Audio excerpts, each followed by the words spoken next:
This is a story called Party Animals by Sid Perry. George had not a mum. George had not a dad. He had no brothers or sisters, and he sometimes got sad. Why was he an orphan?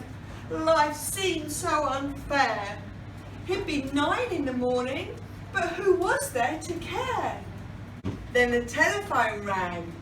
George, we have some news.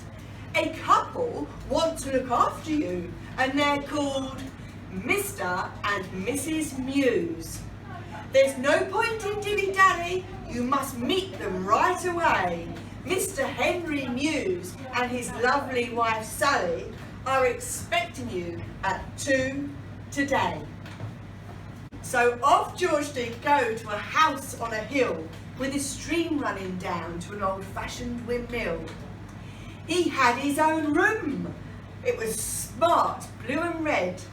He had books and bears piled up on his bed. He had a computer to do work from school. He had a trumpet and a scooter.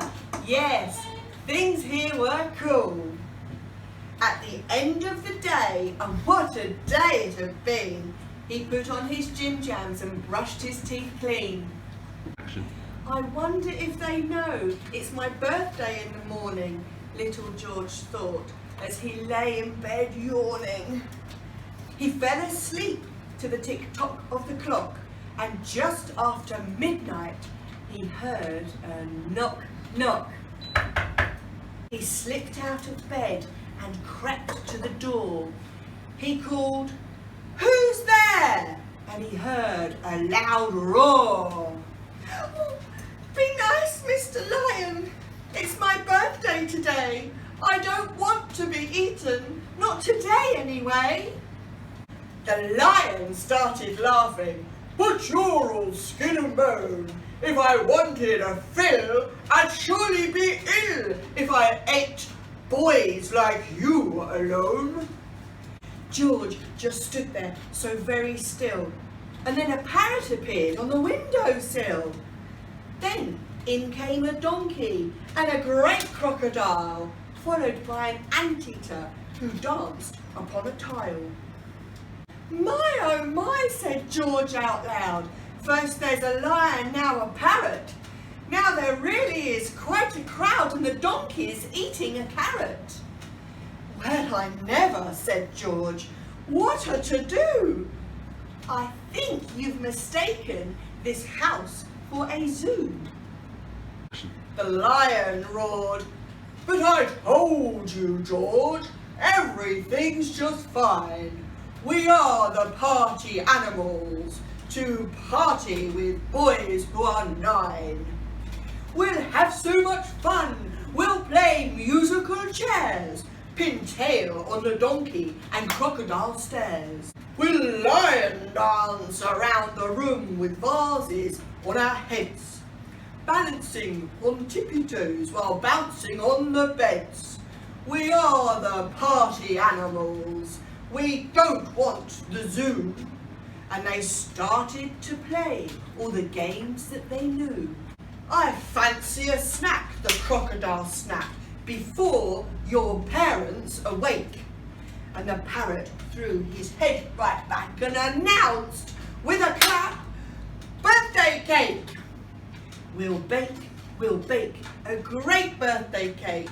A great birthday cake we will bake." The sauce on the cake went everywhere. It ran from George's lips to his toes.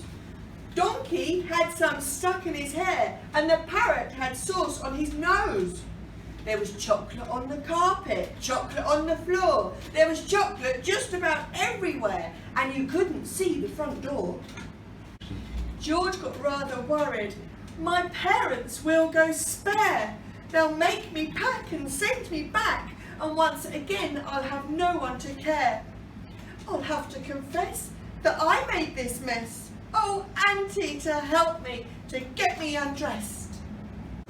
I'll put some clean clothes on and wash the floor till you can't see the chocolate sauce anymore. I'll remake the beds and tidy up the house.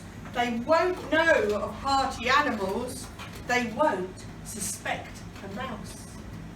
George, said the lion, calm your nerves right away. We'll sort out this mess that we've made today. So they set about cleaning with polish and mop until the house was all gleaming. They did not stop. The animals soon departed once the kitchen had been swept. George tried to recall how it all started, or had this happened while he slept? Then Mr. and Mrs. Mews were calling him. George, we have a surprise. Come out of your room and hold out your hands, but do not open your eyes. So George tiptoed out into the hall with his eyes closed very tight, and he wondered, whilst holding out his hands, if his parents had heard all the noise in the night. But George was not told of at all. The party animals, it would seem, came in the night and had a ball, only in his dream.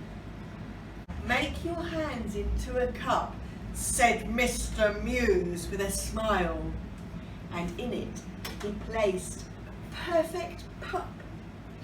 We knew it was your birthday all the while. Isn't he wonderful, said George. I think I'll call him Jake. And as George kissed him upon the nose, the puppy whispered, do you like chocolate cake? Did you like that story, Bear? The end. From Sid